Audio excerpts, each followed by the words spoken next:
ফুচকা খাবেন ওরা? এত রাতে ফুচকা কোথায় পাবেন? তুমি খাবে কিনা বলো। হ্যাঁ, খাবো। ঠিক আছে, তাহলে 10 মিনিট ওয়েট করো। 10 মিনিট পর অনেক গাড়ি থামিয়ে কোথায় জানি চলে গেল। নোরা একাই গাড়িতে বসে রইল। একটু পর নোরা দেখলো অনেক সত্যি সত্যি ফুচকার গাড়ি নিয়ে আসছে। গাড়িটা সে নিজেই ঠেলছে আর ফুচকাওয়ালা ওর পেছন পেছন আসছে। নোরা অবাক হয়ে গাড়ি থেকে নামলো। তোমাকে নিয়ে লং ড্রাইভে আসবো এই প্ল্যান অনেক আগে থেকেই ছিল। তখনই মামার সাথে অ্যাপয়েন্টমেন্ট করে রেখেছিলাম, কারণ আমি তো জানি আমার বউয়ের ফুচকা হলে আর কিছু লাগে না, আমাকেও লাগে না। আজকে আলভি অন্তরার বাসর রাত আর আমাদের ফুচকা রাত। এই কথা বলে নোরার দিকে এক প্লেট ফুচকা এগিয়ে দিল অনেক। নোরা হেসে ফেলল। ফুচকার প্লেট নিতে নিতে বলল, আপনি আসলে একটা পাগল। মামা তুমি দাঁড়িয়ে আছো কেন? তুমি বানাও, জলদি জলদি বানাও। ও কিন্তু খাওয়াতে খুব ফাস্ট। তুমি একটা বানাতে বানাতে ওর 10টা খাওয়া হয়ে যাবে। মামা কি আপনার পরিচিত? পরিচিত মানে?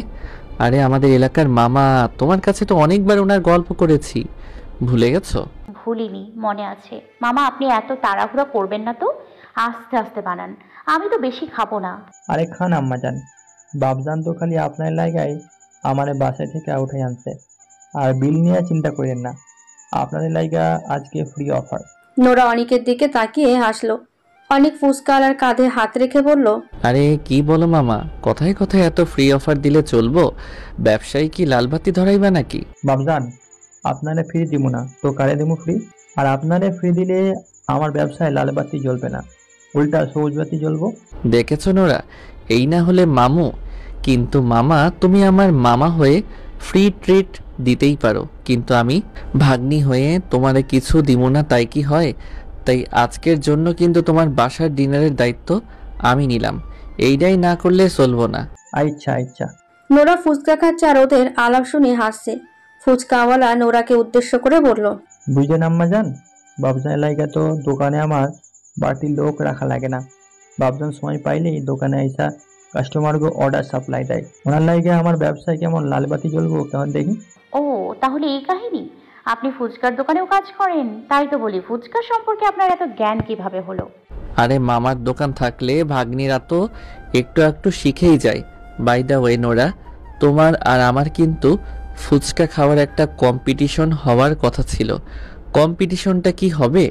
একদম না, আমি অলরেডি 3 প্লেট খেয়ে ফেলছি। এখন কম্পিটিশন হলে আমি নিশ্চিত হারবো। আপনি আগে বলেননি কেন? চালাকি না? অনিক হো হো করে হেসে দিল। নোরা অনিকের মুখে একটা ফুচকা তুলে দিয়ে বলল, নিন খান। অনিক বড় করে হা করলো। নোরা পুরোটা ফুচকা অনিকের মুখে পুরে দিল, তারপর হাসতে লাগলো। অনিক বুঝলো না নোরা হাসছে কেন। তারপর টের পেল ফুচকাটা এত ঝাল, ঝালে ওর মুখ জ্বলে যাচ্ছে। অনিক প্রতিশোধী গলায় বলল, দাঁড়াও, এখন আমিও রিভেঞ্জ নিব উইথ এক্সট্রা মাসালা। ফুচকাওয়ালা ওদের খুনসুটি দেখে হাসছেন। অনিক ফুচকাওয়ালাকে বলল, মামা তুমিও আমাদের সাথে খাও। আরে আরে বাপজান, আমি কেন খামু? আপনি আম্মাজানে নিয়ে খান, মজা করেন। ধুর, আমরা একলাই খাবো আর তুমি দাঁড়িয়ে দাঁড়িয়ে দেখবে, তা হয় নাকি? হা করো তো।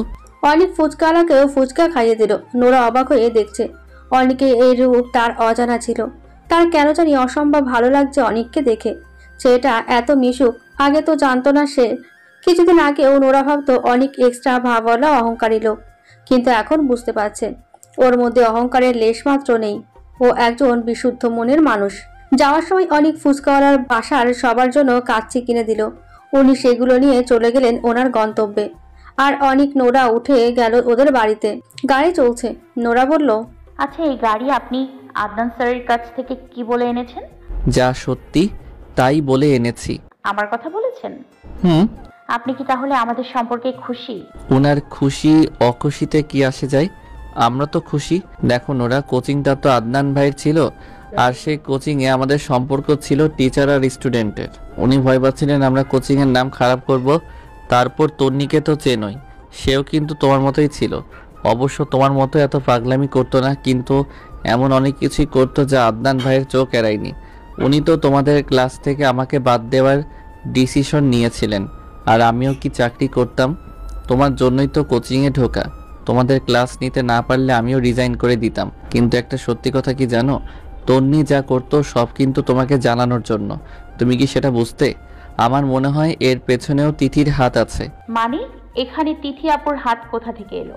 বাহ, হঠাৎ তিথি আপু বলছো যে? আগে তো শুধু তিথি বলতে। না, আজকে বিয়ের অনুষ্ঠান। ওনাকে দেখে মনে হলো উনি আমার অনেক বড়, বয়সেও বড় আর হাইটেও বড়।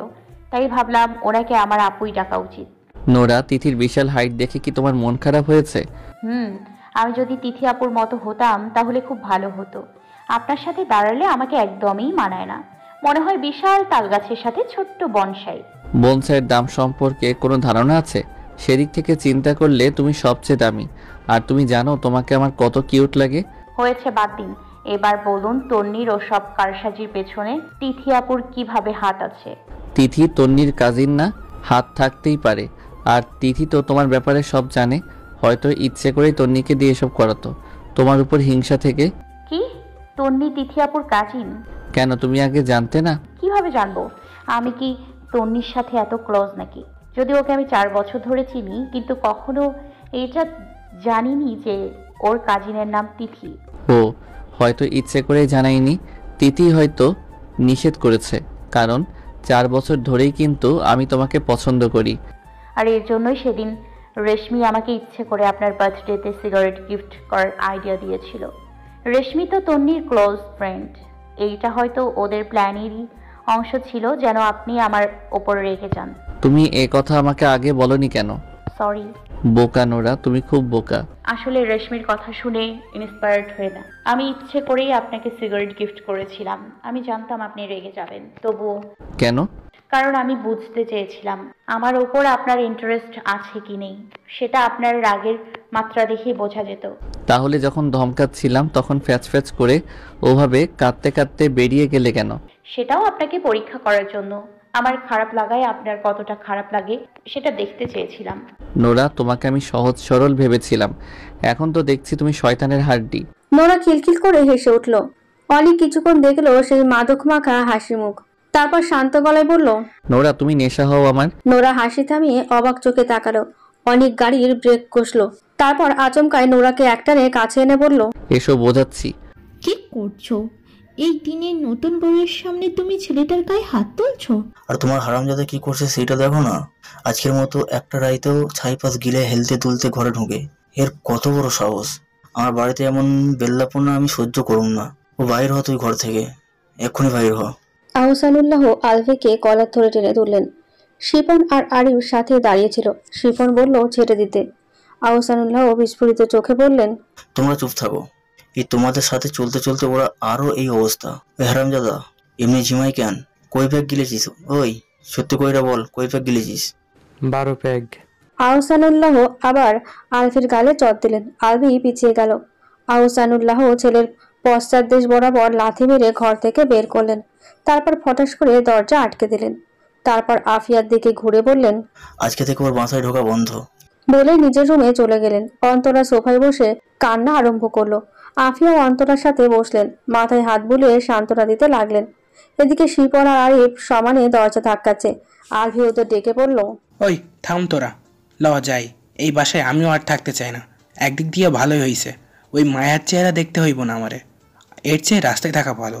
আলভি কথা বলে সিঁড়ি দিয়ে নামতে লাগলো। শিপন আর আরিফও বাধ্য হয়ে ওকে অনুসরণ করা শুরু করলো। অন্ধকার রাত, শীতল পরিবেশ, চারিদিকে নিস্তব্ধতা। অনেক নোরার কোমল ঠোঁট আর্দ্র স্পর্শে ভরিয়ে দিচ্ছে। গলায় মুখ ডুবিয়ে অজস্র চুম্বন ক্রমাগত ঢেলে যাচ্ছে। নোরা সম্পূর্ণ শরীর প্রতি মুহূর্তে কেঁপে উঠছে। অজানা এক ভালো লাগায় শিহরিত হচ্ছে নোরা, যেন সুখের স্রোতে ভাসছে।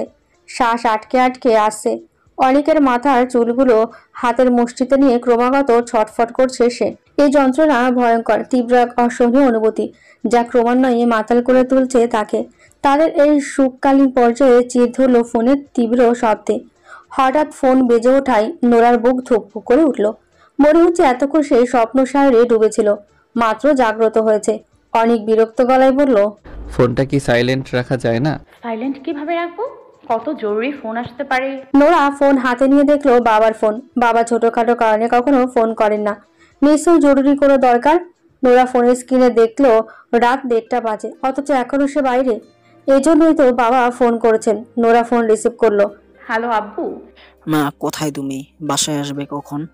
এই তো আব্বু, রিক্সায় আছি। আসলে এতক্ষণ সেজুতি তন্নিদের সাথে গল্প করছিলাম, তাই দেরি হয়ে গেছে। তুমি টেনশন করো না, আমি চলে আসবো। চলে এসো মা, খুব রাত হয়েছে। গেটের সামনে এসে আমাকে মিস কল দিও, আমি চাবি নিয়ে নিচে নামবো। আচ্ছা আব্বু, দেখলেন কত দেরি হয়ে গেছে, বাসায় যেতে হবে। চলুন তো, আমাকে গলির মোড়ে নামিয়ে দেবেন। গলির মোড়ে কেন? সরাসরি গেটের সামনে নামিয়ে দিব। পাগল, আব্বু বারান্দা থেকে দেখে ফেললে। আমি তো বলেছি আমি রিকশায়। ও আচ্ছা, কিন্তু এত রাতে একা হেঁটে যেতে পারবে? কত দূর আর? 5 মিনিটেরই তো রাস্তা, কিছু হবে না, আপনি চলুন। ওকে। অনিক নোরাকে গলির মোড়ে একটা চায়ের দোকানের পাশে নামিয়ে দিল। নোরা গাড়ি থেকে নেমে অনিককে হাসি মুখে বাই দিল। অনিকও বলল বাই। নোরাকে যতক্ষণ দেখা গেল অনিক ততক্ষণ তাকিয়ে রইল। মেয়েটা আস্তে আস্তে অনেক দূরে চলে যাচ্ছে। অনিকের বুক হঠাৎ করেই কেঁপে উঠল। তার ইচ্ছে করলো গাড়ি থেকে নেমে দৌড়ে গিয়ে নোরাকে ধরতে। খালি রাস্তায় একা একা হাঁটার সময় নোরার ফোন বেজে উঠল। অন্তরার নম্বর। হালকা চিন্তিত হলো নোরা, আলফি আবার কোনো কাহিনী ঘটায়নি তো? দ্রুত ফোন রিসিভ করলো সে। হ্যালো দোস্ত, তুই কি বাসায় চলে গেছিস? না, যাচ্ছি। কি হয়েছে তোর, কাঁদছিস নাকি? আলভিকে আঙ্কেল মেরে বাসা থেকে বের করে দিয়েছেন। ওমা, কেন? ছাদে বসে বন্ধুদের সাথে মদ খাচ্ছিল। আঙ্কেল সেটা জানতে পেরে প্রচুর রেগে গেছেন, তারপর ওকে পিটিয়ে বের করে দিয়েছেন। ও কোনোদিনও শোধরাবার নয়। এখন মনে হচ্ছে ওকে বিয়ে করার সিদ্ধান্তটাও ভুল ছিল। কুকুরের লেজ হাজার টেনেও সোজা করা যায় না। ও হয়তো সেই কুকুর। আচ্ছা তুই কান্না থামা, এত কাঁদিস না। কেঁদেই বা কি হবে?